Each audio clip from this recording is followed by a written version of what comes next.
When the flame bow came out, I had to cover it right away because, of course, it's a brand new weapon in Fortnite Save the World. However, the only mission available at the time was a 140 nature mission, and that is not the proper place to test weapons. I like to test weapons in the highest level zone as a max level, and here we are. In the 164 players, finally, a few days later, we have the golden mission. No healing death burst, no smoke screen. It's a nature mission. Perfect. Not even exploding death bomb, which I would have put up with. So I am very, very satisfied. Let's see how well this weapon does in a normal zone with two loadouts that I want to feature today. For now, the perks are just going to be the same as I showed earlier. I might make a best perks on this weapon. I feel like it's kind of obligatory for my channel, but for all the builds I'm using today, this is going to be just fine. I would love a fire rate perk on here, but not more than I would love crit rating. And the 6 perk down here, I have honestly not featured Frenzy on the channel nearly as much as I could or should have, but this weapon, you can see, it has its own 6 perk. Anytime Epic gives a weapon its own special 6 perk, I gotta use it.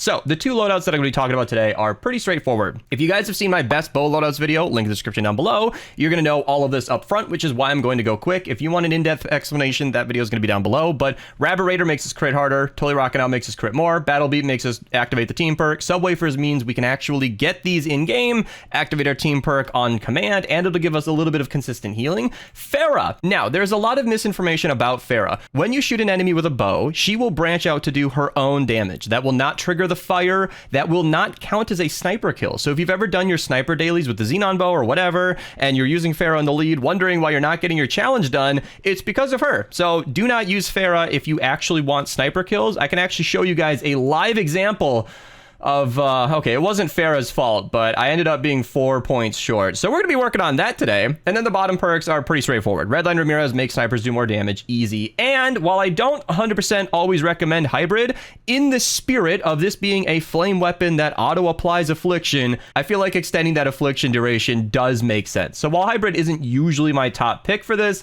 I might as well. The other build is very similar. People have been telling me that Sub-Zero Zenith in the commander slot is actually a really good pairing because all of the fire that you spread to the nearby enemies can crit. Affliction can crit normally, and so can the fire from the flame bow. And that can apply Zenith's not just his water affliction damage, but his freezing effect as well. So Zenith is kind of interesting, kind of a fire and ice build. I really like the theme of that, so that's something I'm going to want to try later. And then the only thing I'm changing in support is just putting Rabbit Raider instead of Quickscope, or maybe replacing Farah. I'll figure that out in the second part of the video, but for now, I want to go and crit hard and see how this does. Okay, popping into a little baby encampment here. Let's see if we can take out the nurses. After playing with this weapon already a little bit when it came out, I've learned to target the high health targets, or in this case, the nurses, because as you're shooting that target, the fire will be getting spread to all of the nearby baby targets, and she's going down really slow from what I'm finding. I mean, 1 million damage is what I've been doing before, but I guess she went down. And then the shielder is really tough because when you shoot her, I don't think it's going to set the shielder on fire, and I was wrong. Am I going to out damage the shielder?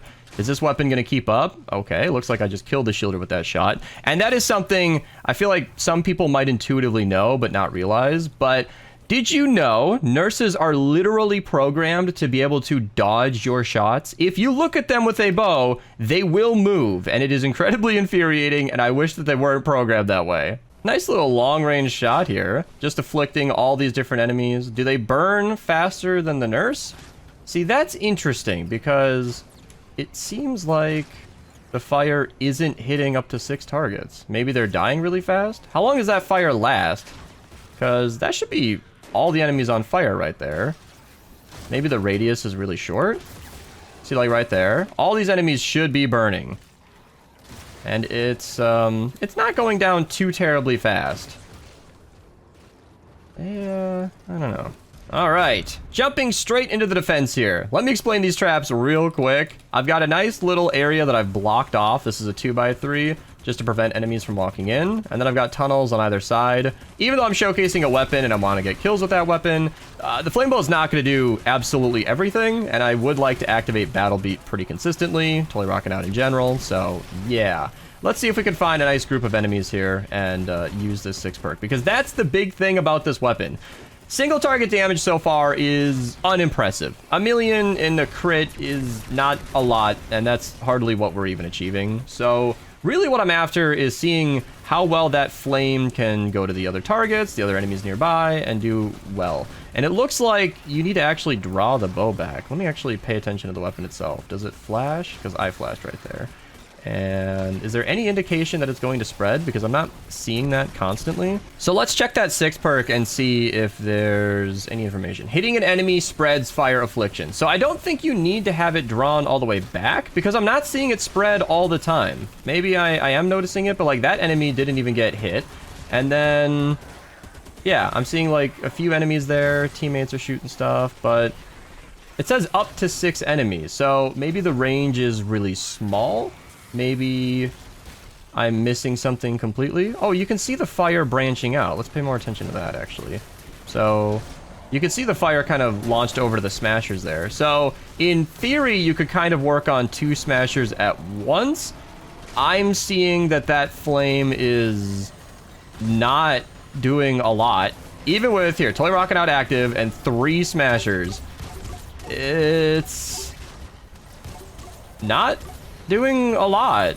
It's like an extra couple 100,000 damage a second, and that's oh boy, okay. So that's sort of the deal. This weapon's not doing enough to be... I love that flame arc, by the way. I can totally see that.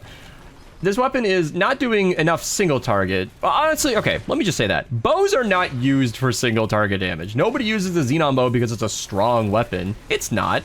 One shot from the Xenon bow is really weak. In fact, the last time I ranked it with 12 bows in the game, now that I believe there are 14, Xenon was number 8 in damage.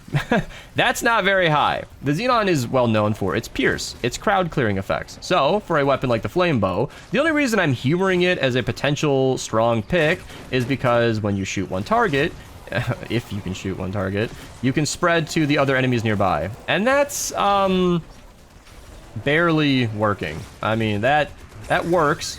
It says up to 6 targets. It doesn't seem like I'm always getting those 6, usually 3, but there aren't always 6 enemies around, so that seemed pretty good.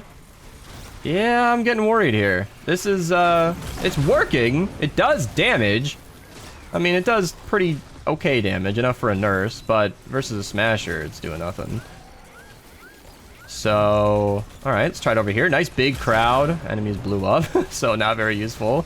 Nurses are going to be in the way. Enemies are getting hit by traps. Yeah, so that's the thing. I want to test it in the 160s just to calibrate the damage and compare it in an area that I'm comfortable with and I'm familiar and I can see what's good and what's bad. But these missions are crazy.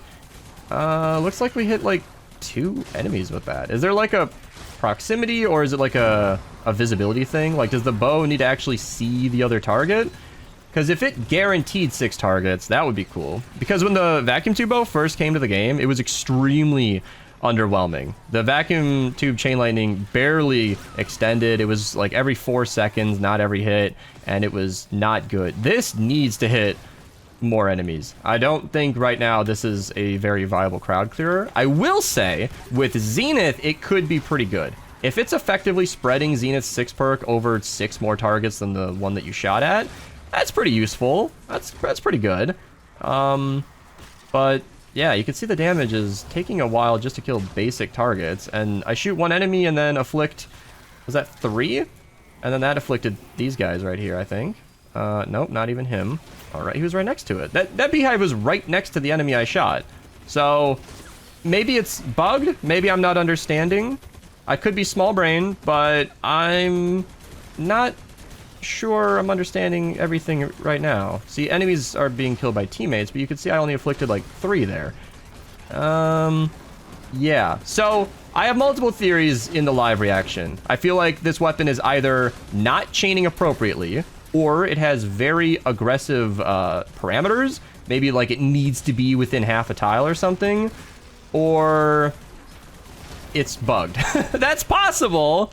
That's possible. But yeah, trap vulnerable, by the way, my favorite way to deal with these guys is not broadsides anymore. It's not. This shooting off into nothing is terrible. It's wall darts, because you can place them with gaps where the wall darts can still be useful to other targets.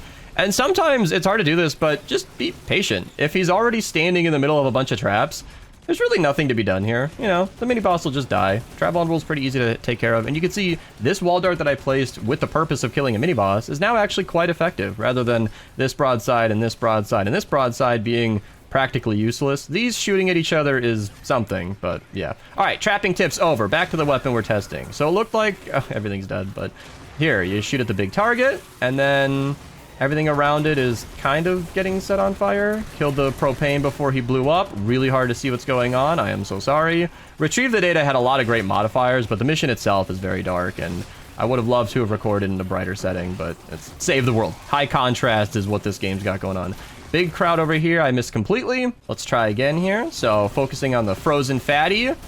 Yeah, like I can almost... They say up to 6, but I have almost never burned more than 3 or 4 targets, so not 100% sure what's going on here, but unfortunately I think I've seen what I need to see. As of now, I am...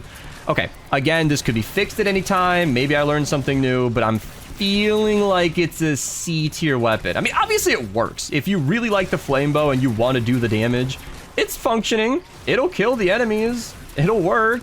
Not against smashers so well, but it will kill the crowds. And of course we got Farah in support as well, adding 3 branches of damage. So it's not nothing, but it's not a top tier brand new pick. I will say with Zenith, it could have a lot more utility than damage, and that could make the difference. So why don't we go set up that loadout now? All right, like I said, this loadout is going to be very similar, but I'm recording this with you guys because I want to show that we're pretty much going to be using the same build besides one hero.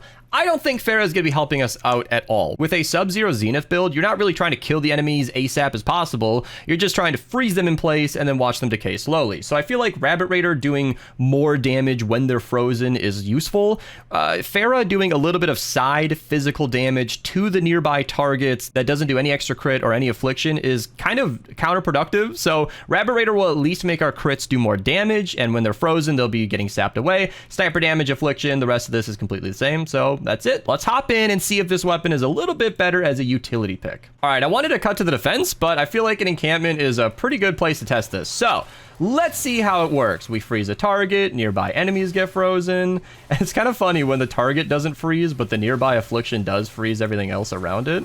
Yeah, you can see everything nearby. You can see the fire getting spread, and then he freezes once it crits. Slowly but surely, the whole encampment is just getting frozen in place. The nurse is running from me, but looks like we got her. I kind of like that. Yeah, when you can freeze everything and they just kind of get taken care of. Fire and ice. Fun combo, too. By the way, if anybody ever needs to get their daily challenges done, these trucks exist, and they are very useful. I don't remember if this is a Ghost Town or Thunder Route 99, but that's kind of where these are. You just grab the chest and either shoot it with a Xenon bow or punch it as an Outlander, and anybody in my party who had a quest to do is probably pretty happy that I did that.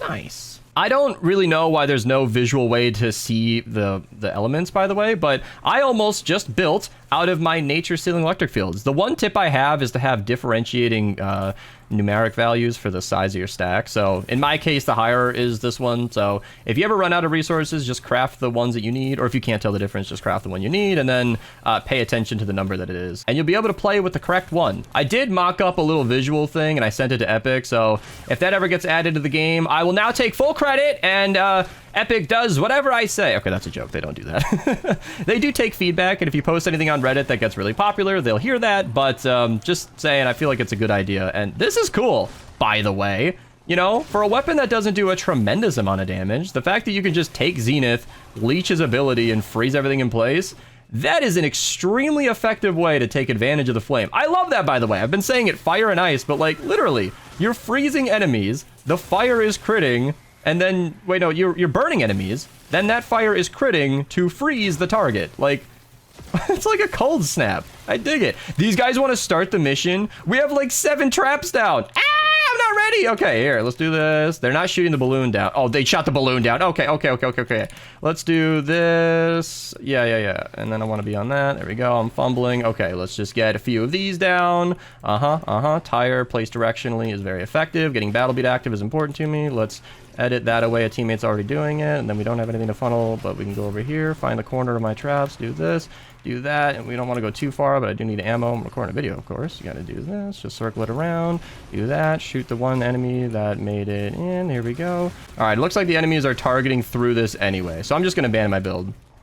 All right, we got a smasher. So before we've failed to kill it for so long, but now we can freeze the smasher in place while targeting the smasher. And then when we target the smashers, the fire will spread to nearby targets, in theory freezing those other targets. So I should be eating my wafers. Last mission I ate very few. See, my enemies, or my teammates, of course, can just take care of the enemies while I freeze the smashers in place. And that's pretty cool. I love that. It's like a giant target. Keep shooting the big blue guy as he's frozen, and it'll freeze the nearby target. This is really good. Yeah, a little Ben's Warcry from the stream. Thank you, everybody, in my comments. I do read them. You guys, if you've ever scrolled down there, you know that I respond to my comments. Sometimes more than I should. People say mean things, and I don't always let it go. But some people say very useful things, like, bro, Zenith is good, Zenith is good. And I'm like, I know he's great. I've made many videos on him, link down below to this video right there. But I just never, I don't know, I never saw that being a good combo for this weapon, but you guys are totally right. This is awesome. It might not be a terribly strong weapon, but it does have a lot of crowd clearing, and that crowd clearing still might not do as much damage as I want, but it can freeze. So that is pretty cool. Can I? Oh... Okay, all right, yeah. Really hard to do that, especially on a new weapon. I don't know the projectile speed of this weapon, so I don't really know exactly how to lead it, but I tried.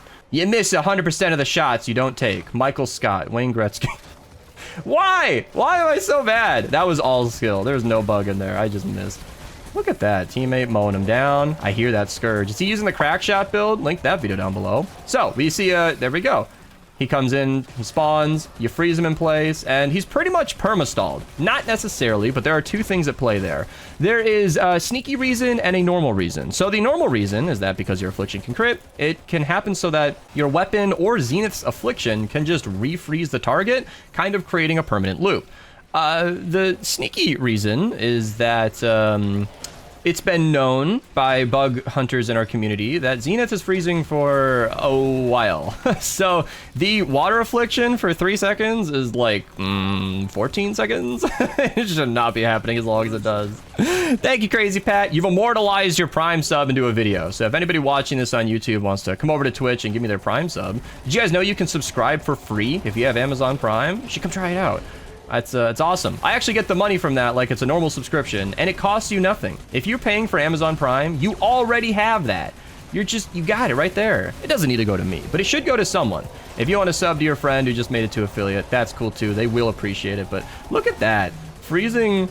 Were there 2 enemies over there? Okay, I actually thought it was 2 flingers, but yeah. I also tried to start this defense a little quicker than last game because I apologized for recording in a dark environment, and I figured, well, if I start it sooner, then the circle won't close as fast, or at least it'll be daytime when it does close, so here we are. I am liking this. I am liking this a lot. Obviously, Zenith is great, and he's pretty much good with any bow that freezes, but it's so sweet that you can not just freeze one target, but the nearby enemies. It's also why I took out Farah, because she is not doing me any favors when freezing, and Rabbit Raider's at least making me crit more. So I feel like Rabbit Raider's a lot more useful here. And that brings on to like a bigger topic. I mentioned this in my best bow video, and I still mean it. I honestly think for conventional use, okay, that was a wasted wafer. I thought there'd be more to shoot at. For conventional use, I really believe Rabbit Raider is the better commander. I think everybody loves Farah, oh my god, best commander, but there are only 2 reasons I think she's regarded as such. One is because she is, technically speaking, the only hero in the entire game that specifically only buffs bows. You'll note every single support perk is sniper crit hits, sniper crit damage, sniper damage. Someday, if they split between bows and snipers, it'll probably just say bows and snipers, but yeah, it only affects bows because bows are technically classed as snipers. So Farah feels like a must-use hero when it comes to bows, and I can understand that mentality if it goes unchecked. The other thing is she used to be really, really good because the first bows in the game, besides the boom bow being the actual first, most of the early bows that were released in this game, Scrap Shot, Nightfire, Instigator, Love Song, all those, they don't have any crowd clearing whatsoever. Look at all this freezing, by the way. Squirrel Brain got off the topic, but Farah basically added a lot of crowd clearing to bows that needed it, but modern bows nowadays don't really need that kind of help. If you wanted to make the best use of this weapon, I would recommend Zenith, actually. Wow. So, Ground Pounder goes crazy. Link to that video down below. But also, if you are using a bow that'll do nothing versus a mini-boss, physical versus a physical mini-boss, very strong. Very, very strong. Pot Shot is just nuts. I think we all know that. Uh-oh, I failed to reload, wasting my wafer, but my teammates are all using very strong builds, so Oh, you gotta love it. Shout out to everybody in the lobby, just running strong builds and playing the game. I really appreciate I'm gonna die standing here. Ah! Death is not the worst thing in the... Okay, we're back. We're back. So I'm actually gonna break my bow in a second here, but instead of crafting a new one, I think I might call the video here early. I think we've seen what we need to see. I've demonstrated the bow. I am not as impressed. You know, I was hopeful in the 140 zone, like... You know, maybe this weapon's pretty good, but I'm also in a 140. I usually test 110 levels higher than that. And yeah, now that we're up here, it's not enough damage on its own to be used, but I've been a broken record, but that's what you get with Livecom. I think Zenith makes the best use of this weapon and is not a bad deal. If you wanted to make the best use of Zenith, I still think it might be the Xenon bow, unfortunately, but honestly, the Xenon bow can be boring. If you use the same weapon every single game, you will get sick of it. You might not believe it, but you will get sick of it. And if you wanted to change things up and take advantage of the new weapon, you can do so. That being said, as I'm recording this, the season's ending soon, and the next season is going to be a water season, so there's going to be a 2-month period where nobody's going to want to use this weapon at all. But eventually, nature missions will come back, and fire weapons will be used again. Look at that. Branches over, freezes in place, easy knockout. There you go.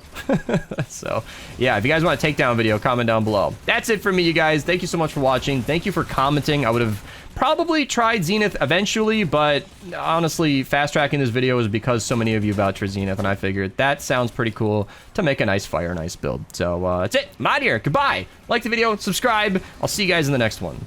Stay focused, brother. Pocraft19 chose your next skin. Bring Lexa back. No more Lynx cake. No more Lynx cake. Did you just fucking horny bonk me? Did you just horny bonk me? Did you just horny bonk me?